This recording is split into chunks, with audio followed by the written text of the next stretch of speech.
Among others, a new roadmap. This was a special session on Africa that was solely devoted to discussing some of the challenges in relation to health in Africa. So from health systems challenges through to issues of social determinants of health, issues of comprehensive primary health care, health financing, as well as trade and health. More than half of the people in West Africa do not have access to improved sanitation. And in this particular context, talking about latrine or other ways of disposing human waste. So regarding health systems, I focused on the issue of human resources for health, and I showed how Africa, the region that has 14% of the global population, has a huge burden of diseases, 25% globally. Yet Africa has got only 1.3% of human resources working in the health sector. Clearly, brain drain is an issue. We know right now America is pushing to have universal health care, which has as one of its core elements strengthening their primary systems. To do that, they are going to need a lot of human resources. There could be long-term plans to train, but the immediate consequences of such a policy could be to look for already trained human resources. And here, Africa and Latin America could be the potential places. The purpose of the workshop today was to discuss about migration issues around different countries. I presented the situation in Italy and Europe, and then there were other presenters from South Africa and Zimbabwe, and to share experiences and above all to try and discuss together what can be the action of the People's Health Movement concerning migration and health and right to health also. I don't see migration as a burden, because if you want to see migration as a burden, because they will look it in terms of the capital to make their money. But migration, if goods can easily migrate from one area to another, is not a problem, because they are making profit. And human beings moving from one area to another, it becomes a problem.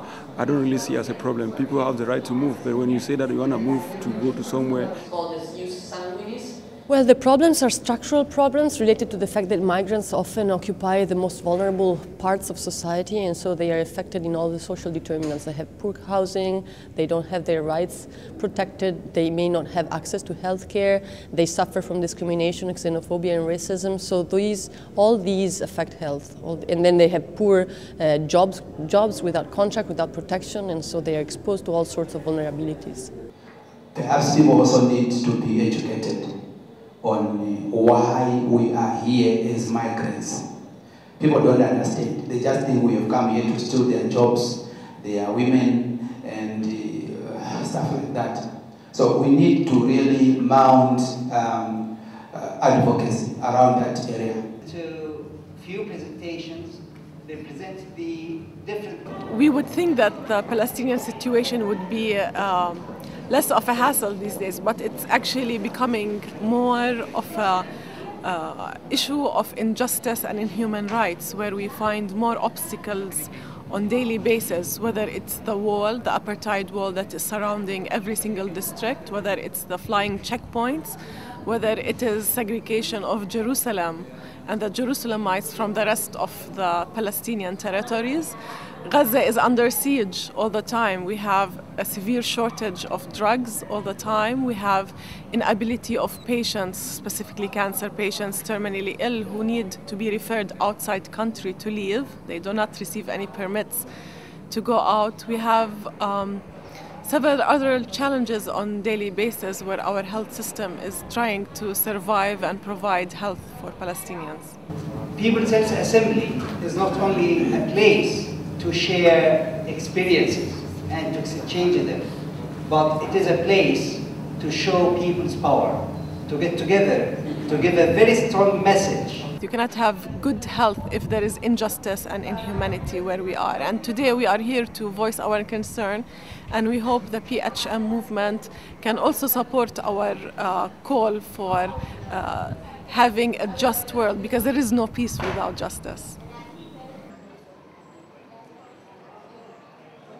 What I expect from the People's Health Assembly is that gathering all the information and all the experience from all the peoples all over the world, we are going to strengthen our movement, the People's Health Movement, the international movement, where we put health as a priority in the political agenda, as a priority of the society. I expect many experience from different people from around the world, and I expect new ideas, and I also want to share my experience about health activism. Yeah, that's what I think I will go home with. Yeah.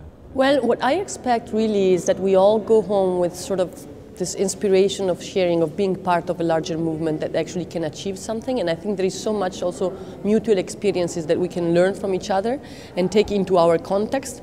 And also, hopefully, we will be able to build on the communication that is already ongoing, thanks to also the new means of communication and social networking, to actually stay all at the same, on the same page for building and strengthening our struggle for health and the right to health. This is the age of information. And this is an age where we can gather people, that a large number of people around an issue very quickly. This is called a swarming, where the bees come and swarm around a hive, Very quickly, thousands of bees will come and swarm around this.